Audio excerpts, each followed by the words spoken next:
하나님의 크신 은혜와 사랑이 여러분과 함께 하심을 믿습니다. 사람들은 저마다 믿음을 가지고 있죠. 네, 나는 할 수 있다라는 믿음을 가진 사람이 있고, 나는 할 수 없어 라고 믿음을 가진 사람이 있습니다.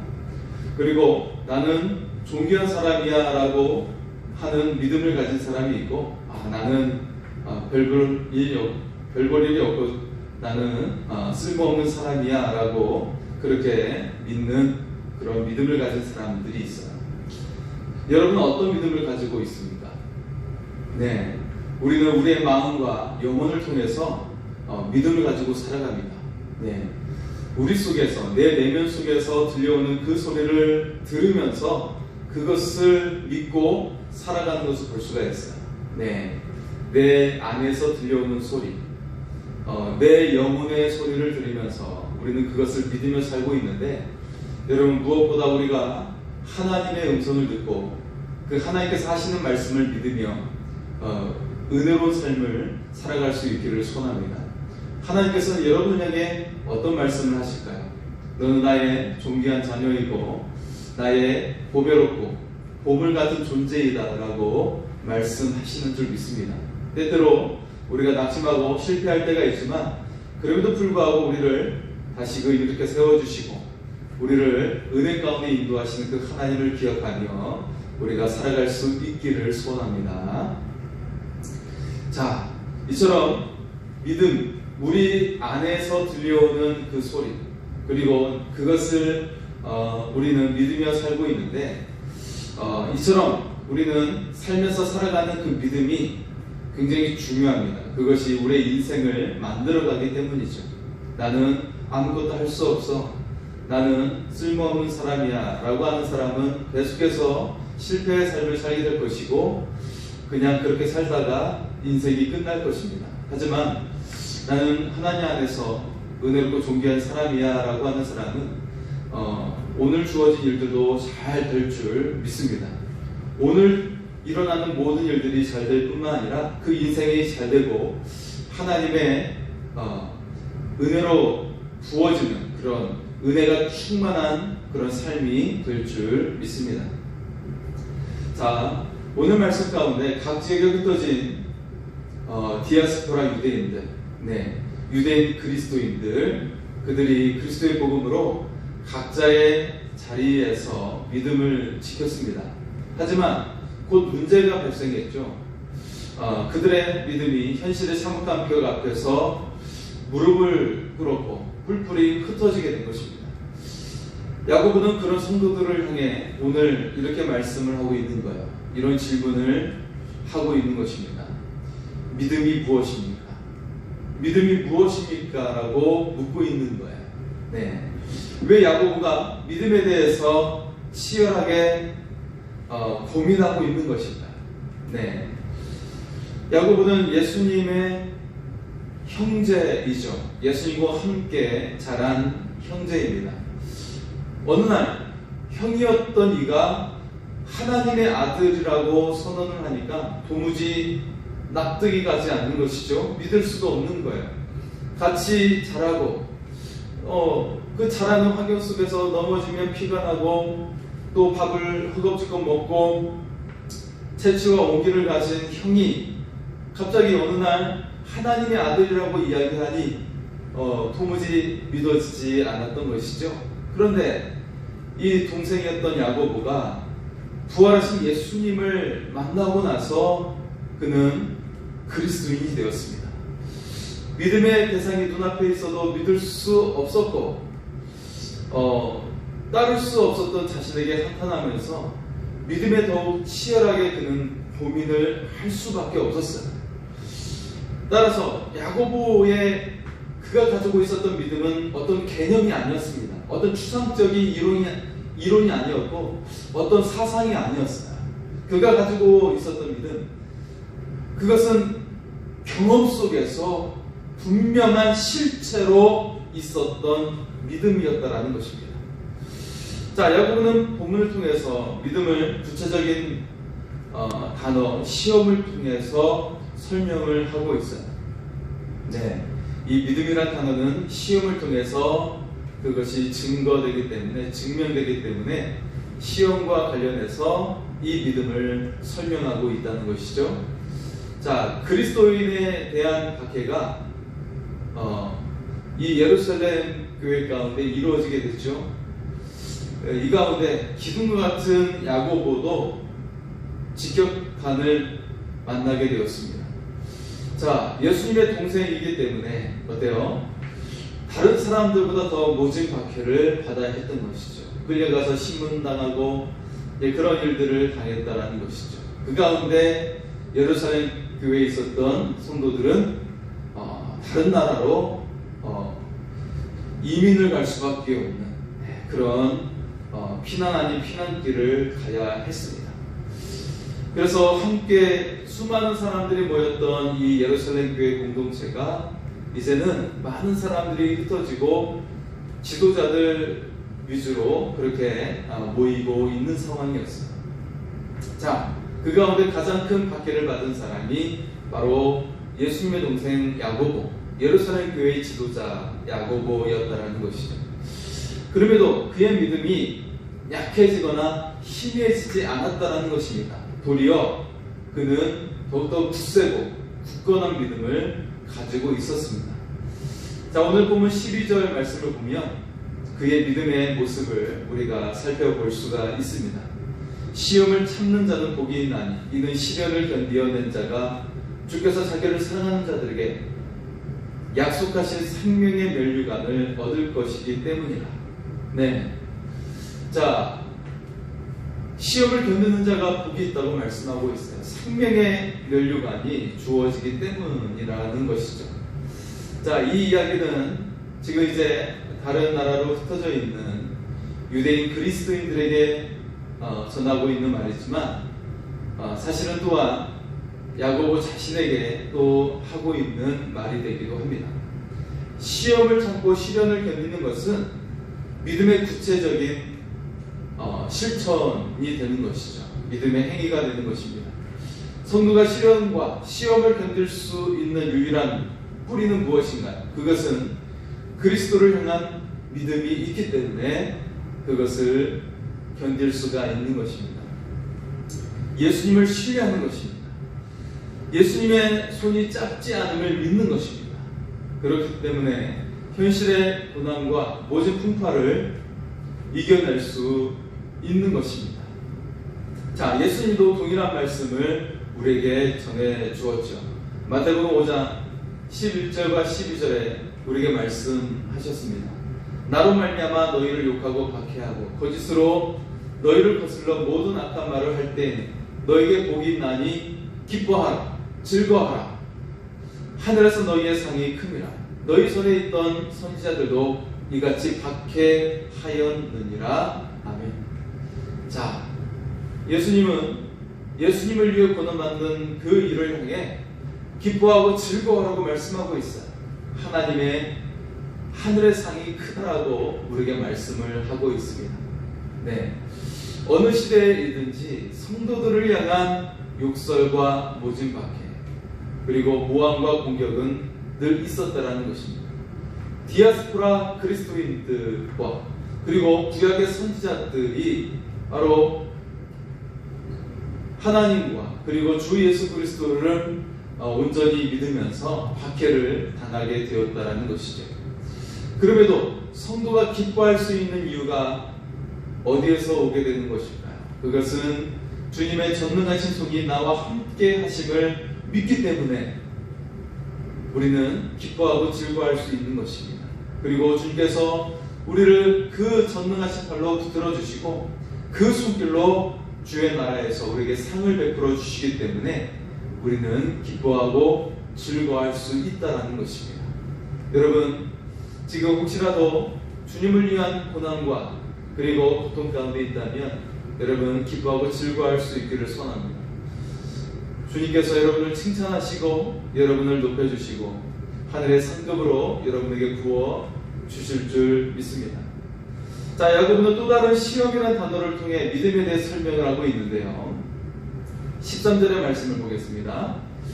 사람이 시험을 받을 때 내가 하나님께 시험을 받는다 하지 말지니 하나님은 악에게 시험을 받지도 아니하시고 친히 아무도 시험하지 아니하시느니라.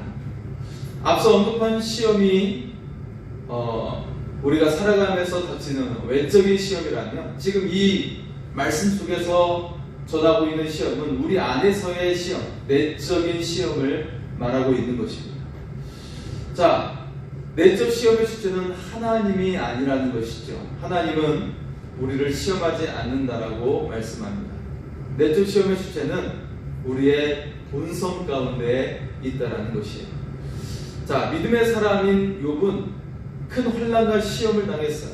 정말 욥과 같은 그런 시험을 당한다면 정말 누구도 견디기 힘들었을 겁니다. 모든 재산과 함께 7명의 자녀를 다 잃어버리는 그런 상황 속에 큰 고통 가운데 놓이게 되었어요. 자신도 건강을 잃어버리는, 그래서 정말 견딜 수 없는 상황 속에 놓이는 큰 시험을 당하게 되었죠. 자, 욥은 이러한 사단의 외적인 시험을 견뎠습니다. 그것을 잘 견뎠어요. 주신 자도 하나님이시요 거두시는 이도 하나님이시라고 하면서 위대한 믿음의 고백을 도리어 하고 있는 것을 볼 수가 있죠. 하지만 이어지는 내적인 시험 앞에 욥은 큰 혼란을 겪게 됩니다. 여러분, 성도에게 가장 어려운 것은 내적인 시험이에요. 내면의 그런 싸움, 갈등, 그것이 성도들로 하여금 큰 고통을 더욱더 안겨다 주는 것을 볼 수가 있습니다.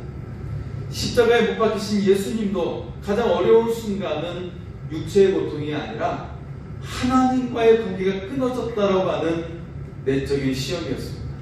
십자가 위에서 엘리 엘리 라마 사박다니 어찌하여 나를 버리셨나이까 라고 외치는 그 주님의 외침, 그것은 하나님을 향한 진정한 외침이었던 것이죠. 자, 내적인 갈등과 시험은 우리로 하여금 믿음의 경주에서 탈락하게 하는 것을 볼 수가 있습니다. 그렇다면 우리가 내적인 시험을 어떻게 잘 감당할 수가 있을까요? 어떻게 이겨낼 수가 있을까요? 오늘 말씀은 우리에게 그 비결을 소개하고 있습니다. 18절의 말씀을 보겠습니다. 18절입니다. 그가 그 피조물 중에 우리로 한 천열매가 되게 하시려고 자기의 뜻을 따라 진리의 말씀으로 우리를 낳으셨느니라. 아멘. 할렐루야. 예수 그리스도께서 우리를 말씀 안에서 다시 새롭게 태어나게 하셨다라는 것입니다. 새로운 피조물이 되게 하셨다라는 것입니다. 새로운 가치관과 삶의 방식을 살게 했다라는 것이죠. 자, 율법에 통달했던 사울은 정작 말씀 앞에 그는 시각장애인이 되고 말았습니다. 하나님의 말씀을 많이 알고 있었지만 실제로는 시각장애인처럼 앞을 제대로 보지 못하는, 그 말씀을 제대로 보지 못하는 자가 되었던 것이죠. 그래서 어떻게 됐어요? 예수 믿는 자들을 핍박하러 다녔던 것입니다. 하지만 그가 예수님을 만나고 부활의 예수님을 만난 후에 그 성령님을 통해 말씀 속에서 다시 태어나게 되었어요. 그래서 자신을 박해하는 유대인들 향해 이렇게 외치는 것이죠. 형제들아 들으라 라고 외칠 수가 있었다는 것입니다. 그는 복음으로 수많은 사람들을 품는 새로운 피조물이 되었습니다. 그래서 새로운 피조물, 바울이 되어 새로운 삶을 살아가게 되었던 것입니다. 여러분, 그리스도인들은 주님의 말씀으로 새롭게 태어난 사람들입니다. 그러므로 말씀 속에 살아가고 말씀과 함께 걸어가는 것입니다. 말씀 안에 살아가기 위해서 오늘 말씀은 구체적인 두 가지 실천을 우리에게 요구하고 있습니다. 첫째는 말하기보다는 듣는 것을 앞세워야 한다고 말씀하고 있습니다. 우리 19절의 말씀을 보겠습니다. 19절입니다. 내 사랑하는 형제들아, 너희가 알지니 사람마다 듣기는 속히 하고 말하기는 더디하며 성내기도 더디하라. 아멘. 우리에게 말씀하고 있어요. 먼저 듣는 것을 추구하라고 말씀하고 있어요. 말하기 전에 성내기 전에 듣기를 먼저 하라고 말씀하고 있는 것입니다. 여러분, 이제 곧 총선이 다가올 텐데 아마 이제 상대방을 향해 서로 비난하고 뭐 그런 일들이 있을 겁니다. 네, 지금도 뭐 그런 일들이 사실은 우리가 방송을 통해서 많이 보고 있죠. 참, 네, 정치권이라고 하는 것은 정말 가장 이렇게 표현하면 그렇지만 가장 더러운 곳이 정치권이라고 볼 수가 있죠. 거짓이 난무한 곳이 정치권인 것을 볼 수가 있습니다. 어쨌든 하나님의 손길의 역사가 이번 총선에 임할 수 있기를 소원합니다. 자, 먼저 들을 수 있어야 되는데 자기 말만 하려고 하다 보니까 상대를 비난하고 거짓까지 동원해서 상대를 깎아내리는 것을 볼 수가 있어요. 그것이 바로 어떻게 보면 정치판이라고도 볼 수가 있는 것이죠. 자, 우리의 삶도 마찬가지입니다. 자기 자신을 변호하고 자신을 지켜 세우기 위해서 우리는 상대방의 말을 듣지 않고 내 주장만 내세우면서 때로는 성내기도 하는, 분을 내기도 하는 것을 볼 수가 있습니다. 하지만 믿음의 사람은 무엇입니까? 믿음의 사람은 먼저 듣는 사람이라고 이야기하고 있는 거예요. 먼저 듣고 말하기를 더디하며 성내기를 더디하라고 말씀하고 있는 것입니다. 이것이 바로 믿음의 사람이 추구해야 할 행동이라고 말씀하고 있는 것이죠. 먼저 들으라 라고 말씀하고 있어요. 무엇을 듣는 것입니까? 하나님의 말씀을 듣는 것입니다. 하나님의 음성을 듣는 것입니다. 이것이 바로 믿음의 사람이 추구해야 할 삶의 실천인 것이라고 말씀하고 있는 것입니다. 두 번째는 무엇입니까? 말씀을 행해야 된다라고 말씀하고 있습니다. 말씀을 삶 가운데 행하라고 말씀하고 있는 것입니다. 22절의 말씀을 보겠습니다. 22절입니다. 너희는 말씀을 행하는 자가 되고 듣기만 하여 자신을 속이는 자가 되지 말라. 자, 말씀 앞에 성도는 모든 것을 멈추어서 말씀으로 채워야 합니다. 그리고 그 말씀을 지침 삼아서 그 말씀을 따라 행하며 살아가야 하는 것입니다. 자, 무엇을 행해야 하는지 성경은 구체적으로 우리에게 제시하고 있는데요. 자, 무엇을 우리가 행해야 될까요? 27절의 말씀은 다음과 같이 행하라고 말씀하고 있습니다. 27절입니다. 하나님 아버지 앞에서 정결하고 더러움이 없는 경건은 곧 고아와 과부를 그 환난 중에 돌보고 또 자기를 지켜 새 속에 물들지 아니하는 그것이니라. 아멘. 네. 자, 믿음을 지키며 행하는 그 경건의 삶은 고아와 과부를 그리고 환난 중에 있는 자들을 돌보는 것이라고 말씀하고 있는 것입니다. 구약시대에서도 한결같이 우리에게 말했던 것은 고아와 과부를 그리고 나그네를 돌보는 것이라고 말씀을 하고 있는 것이죠. 예, 그것을 이제 야고보서는 나그네를 환난당한 자라고 그렇게 표현을 하고 있어요. 예, 왜냐하면 여러분 이 고대 시대에 고아와 과부는 그런 집안 족보 체제 족장을 지금 족장 시대는 아니지만 이 시대에는 어떤 가족과 친족 중심의 그런 상황 속에서 서로 지켜주는 그런 상황 속에 있기 때문에 그런 것들이 이루어지지 않으면 보호받지 못하는 거예요. 그래서 고아 과부는 보호받지 못하는 사람들이에요. 그리고 나그네는 타 지역에서 왔기 때문에 그들 또한 혼자 단신으로서 보호받지 못하는 상황 속에 있는 것이죠. 그것이 어떤 친족 관계와 그리고 그 지역의 어떤 유지들과 그리고 그것을 통치하는 그런 관리들과 그런 것들이 다 연결되어 있기 때문에 보호를 받게 되는 그런 것들이 되어지는데 고아와 과부와 나그네는 그들은 보호를 받지 못하는 상황 속에 있는 것입니다. 하나님은 그들을 돌보라고 한결같이 구약에서 뿐만 아니라 야고보서를 통해서도 우리에게 말씀하고 있는 것입니다. 자, 이처럼 믿음의 실천은 소외되고 보호받지 못하는 사람들을 돌보라고 말씀하고 있는 것입니다. 한 사람의 이야기를 하고자 합니다. 한 청년이 부유한 가정에서 태어났어요. 아직 30대가 되지 않았는데 그는 박사학위를 3개나 가지고 있었습니다. 그런 완벽한 청년의 소망은 충격적이게도 30살이 되기 전에 세상을 떠나는 것이었어요. 내가 이룰 걸 다 이뤘고 누릴 걸 다 누렸으니 나는 30살에 이 세상을 끝나는 것으로 족하다라고 생각했던 사람이었던 것입니다. 더 이상 삶에 미련이 없었던 것이죠. 그런데 그가 신화박사 과정을 한번 해보자라고 하면서 그 과정 속에 역사적 예수 연구 논문을 쓰게 됩니다. 그리고 200년 동안 서구 사회의 논쟁이 되었던 역사적 예수 연구에 대한 종결을 그 논문을 통해 끝내면서 거기에서 실제로 그는 예수 그리스도를 만나게 됩니다. 그러면서 그 예수님을 따라 가난하고 소외된 자를 위해 살아야겠다라고 하면서 의학 박사 학위를 따고 간호사인 아내를 만나서 90세가 넘도록 아프리카에서 헌신하면서 살게 됩니다. 바로 그가 여러분이 아시는 것처럼 알버트 슈바이처 박사입니다. 네, 여러분 그가 이룬 신학적인 그런 업적은 굉장한 것이었어요. 200년 동안의 신학 논쟁을 끝내는 논문을 썼던 것입니다.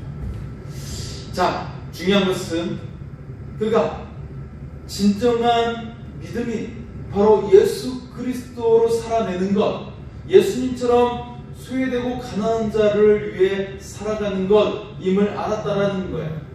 그는 부유한 집안에서 살았고 박사학위를 4개나 가지고 있었던 아주 유능한 사람이었음에도 불구하고 그는 정말 유럽 사회에서 누릴 것을 다 누리며 살아갈 수 있었음에도 불구하고 모든 걸 다 버리고 아프리카로 가서 바로 예수 그리스도를 위해 가난한 자를 섬기며 살았다는 것입니다. 여러분, 믿음이란 무엇입니까? 믿음은 고상한 종교적인 언어를 말하는 것이 아닙니다. 믿음이란 예배 절차에 익숙해 있는 것이 아닙니다. 믿음이란 말씀의 토대위에 말씀을 구체적으로 적용하고 말씀대로 살아내는 것입니다. 내 주변의 고아와 과부처럼 소외되고 어려운 이웃들을 향해 직접 찾아가서 그에게 사랑으로 대하는 것입니다. 이게 바로 믿음인 것입니다. 그리고 세상의 가치관으로부터 스스로 지키면서 말씀을 따라 믿음의 삶을 살아내는 것이 바로 살아있는 믿음이 되는 것입니다. 그러나 오늘날 수많은 사람들과 그리스도인들조차도 TV와 여러 매체에 노출되어 있어서 더욱 세상 속에 살아가고 있고 세상의 가치관에 지배를 받으며 살아가고 있습니다. 여러분 한번 돌아보십시오. 우리의 자녀들이 예배를 더 먼저 하고 있고 예수 그리스도를 더 먼저 위하며 살고 있는지 여러분 우리 스스로를 돌아볼 수 있기를 원합니다. 아니 내 스스로가 먼저 말하고 있는 것이 예수 그리스도인지 아니면 세상의 성공인지 세상의 부귀영화인지 어떤 것을 우리가 더 강조하고 있고 말하고 있는지 우리가 스스로 돌아볼 수 있기를 원합니다. 우리조차도 세상의 가치관에 쩌들어서 성공주의를 이야기하고 있고 예수 그리스도가 아니라 세상의 이야기를 더 많이 하고 있고 천국이 아니라 이 땅에서의 부귀영화를 더 말하고 있지 않는지 돌아볼 수 있기를 원합니다. 우리를 새롭게 하고 우리의 인생을 새롭게 하시는 하나님의 인도하심이 아니라 내 주변에 들려오는 말, 내 이웃의 소리를 듣고 그 가치관대로 살고 있지 않는지 우리 스스로가 돌아볼 수 있기를 원합니다. 여러분 철저히 말씀으로 새롭게 태어나고 말씀으로 우리가 살아갈 수 있기를 원합니다. 이 사람이 바로 진정한 믿음의 사람이고 그리스도인이 되는 것입니다. 세상 사람들이 하나님을 등지던 시대에 아브라함은 믿음으로 단을 쌓았습니다. 그리고 그 아브라함을 하나님께서 기뻐하셨고 그를 통해 하나님의 백성이 나오게 하였습니다. 하나님께서 기뻐하시는 한 사람이 될 수 있기를 원합니다. 하나님께서 여러분을 위대한 믿음의 조상으로 인도해 주실 줄 믿습니다. 우리가 믿음으로 하나님을 의지하며 살아갈 때 이 세상 사람들이 감당할 수 없는 놀라운 존재가 되어 살아가게 될 줄 믿습니다. 이 세상의 모든 지식으로도 다 채울 수 없는 하나님의 놀라운 지식과 능력이 여러분과 함께 하실 줄 믿습니다. 이런 위대한 믿음의 역사를 가지고 살아가는 저와 여러분이 될 수 있기를 소원합니다. 우리 시간에 먼저 그 나라와 의를 구하라 찬양하고 우리 같이 기도하며 나아가겠습니다. 먼저 그 나라와 의를